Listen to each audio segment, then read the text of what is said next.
Apple bore काय एवढं 30-35 रुपयाच्या वर रेट नाहीत त्याचे आणि ह्या व्हरायटीला 60-65 रुपये बाजारात मागणी आहे. कंपल्सरी मागणी आहे. 2-3 शेतकऱ्यांच्या जाऊन बागा बघितल्या. गाडग्यांच्या इकडे बी गेलतो, त्यांची बाग बघितली आणि त्यामुळे त्यांनी जरा मार्गदर्शन केलं की या व्हरायटीकडे वळ म्हणल्यामुळे ही झाडं पुन्हा लावली आपण आणि मार्केटमध्ये याचा ही भरपूर आहे, मागणी पण भरपूर आहे. त्यामुळे ह्या व्हरायटीकडे वळलो आहे.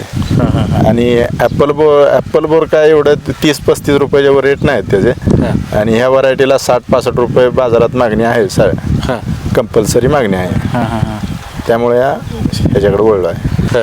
रोपं पंढरी फार्ममधून आणलीत, शिरभाव इथूनच आणि लागण केले आणि ह्याच्यामध्ये आपण मिरची पीक लावलं होतं आंतरपीक म्हणून. आणि आंतरपीक लावल्यामुळे त्याला लिक्विड भरपूर गेल्यामुळे 7-7.5 महिन्यात झाडं चांगली स्ट्रॉंग बी झालेत आणि उत्पन्न बी निघालं आपलं.